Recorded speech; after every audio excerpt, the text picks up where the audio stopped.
Kolmapäeval pärastlõunal toimus siis Tapalt umbes 5 kilomeetri kaugusel Kaitseväe keskpolügoonil orienteerumisõppused ja seal oli siis palju sõjamehi koos, õppisid, kuidas orienteeruda metsas ja nii edasi. Ja miks me sellest räägime, on see, et sealt läks kaduma üks Kalevi jalaväepataljoni reamees, kelle nimi oli Jaan Pikhoff ja käivitati siis tohutu suur operatsioon. Kammiti 500 mehega läbi 180 ruutkilomeetrit metsa. Meest ei leitud, kõik olid väga mures, mis on juhtunud. Siis leiti järgmine päev tema sõjaväeriided metsast, mis olid kraavis märjad. Ja hakati juba väga muretsema, et mis nüüd juhtud on, kas tõesti on ta ära söödud loomade poolt või midagi on juhtunud. Ja pärast pikaajalist otsingut leiti mees siis Rakveres oma kodust, kus ta rahulikult chillis.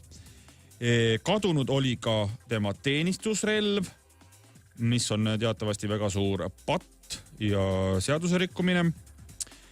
Ning meie siis ütleb, et ta ei tea relvast mitte midagi ja üldsegi mitte midagi ei tea ja meie ei tea ka mitte midagi. Seepärast olemegi helistanud Jaanile Rakveresse, kes ka praegu kodus diivani peal pikutab, ilmselt või mine see tea, kus ta on, et küsida siis täpselt, et nii nagu öeldakse, mida pääs keissineni oli.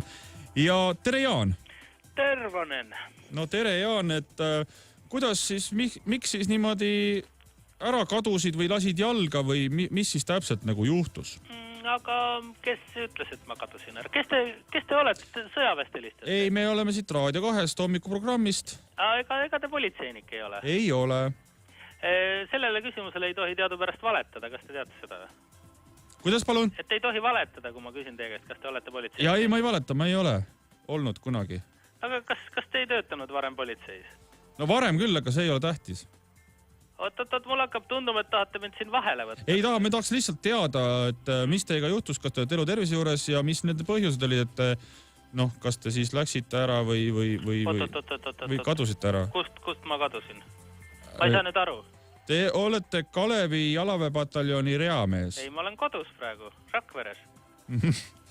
Aga te ei ole kunagi olnudki jalaväepataljonis? Oot, mina seda ei ole küll öelnud.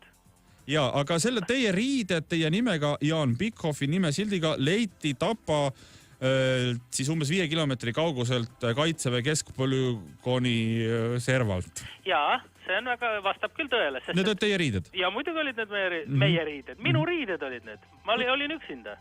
Kuidas need riided sinna said ja miks need seal olid? Ma pesin need riided ära, nad said mustaks. Ma panin nad puuoksa külge kuivama, kuhu ma siis oleks pidanud panema maha või kraavi teie arvates. Oma Rakvere korterelamu rõdule. Aga märjad riided on rasked. Nad said mul metsast poriseks, pesin ära, siis hakkas külm, läksin koju sooja. Mis ma valesti olen teinud, ma ei saa küll aru. Kas inimene peab ära surema külma kätte? Kas te olete kunagi ka sõjaväest käinud? Ma olen sõjaväes viibinud, see on tõsi. Aga mitte Kalevi jalaväepataljonis? Kalevi, Sulevi, see on kõik on ainult nimi. Tegelikult me ei vaata inimesele üldse näkku, eks ole. Las see olla see nimi. Ja, okay. Ma ei keskenduks selle nimele. Ma küsin siis niimoodi, et kas te olete mingi lähiminevikus orienteerumisõppustel käinud?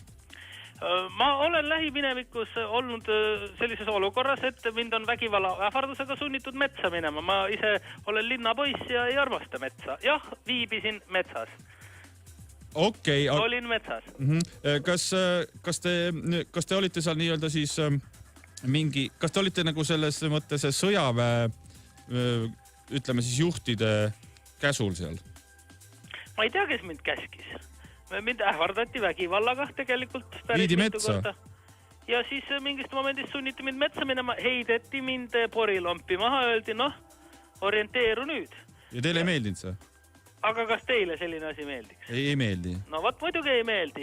Ja ega minule ka ei meeldinud ja siis tõusin püsti, tulin metsast ära, pesin siis metsa ääres kraavis riided puhtaks, panin oksale kuivama, läksin koju nagu õige mees kunagi. Minu arvates meil ei ole Eestis sellist seadust, et ma ei tohi metsast koju minna. või et ma ei tohi oma pükse ära pesta, kui nad väga õige, aga mees peab olema ikkagi enda õiguste eest välja. Teil oli ka relv, mis on nüüdseks kadunud. Kus see relv on? Ei, võt relva mul küll ei olnud. Mul oli kulp kaasas. Ma olen kokk. Okay. Ma korjasin marju metsa all ja siis said püksid poriseks, nagu ma juba ütlesin. No Mihkel Kärmase poolt minule toodud dokumentidest leian, et relv seerianumbriga K48 15 643 on siis registreeritud teie nimele, Jaan Pikhoffi nimele ajavahemikuks eelmise nädala kolmapäev kuni järgmise aasta 15. aprill. Te olete selle relva eest vastutav, hetkel see relv on kadunud. Kuidas kommenteerite? Mina ei ole küll võtnud. Ei, te ei ole võtnud? Ei, mina ei ole küll võtnud.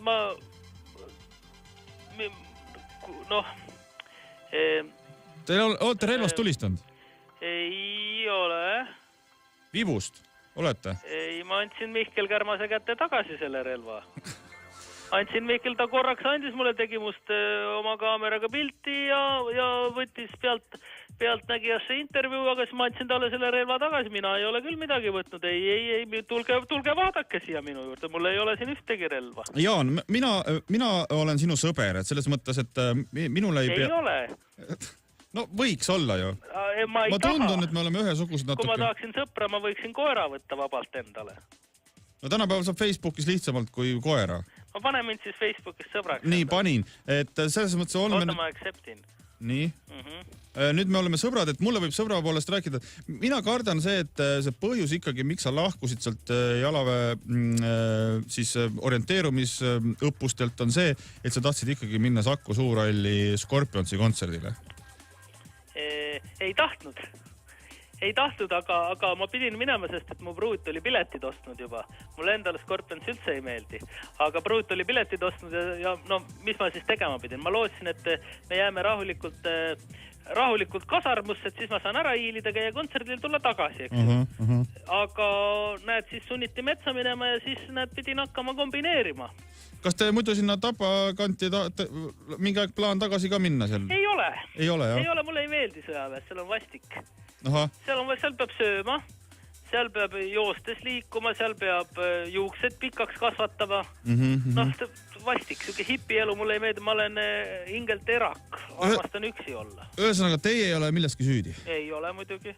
Aga... Küsige Mihkel Kärmase käest, ma andsin oma püssi ja tunnistuse kõik talle. No aga selge, aga siis ei olegi teiega pikemat juttu enam.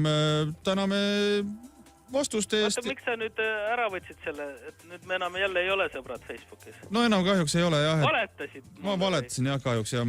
Vastik valevorst, nõme mees. No pole hullu midagi, see ajakirjandus käib. Ole terve ja ilusat päeva sulle sinna Rakveresse. Head aega.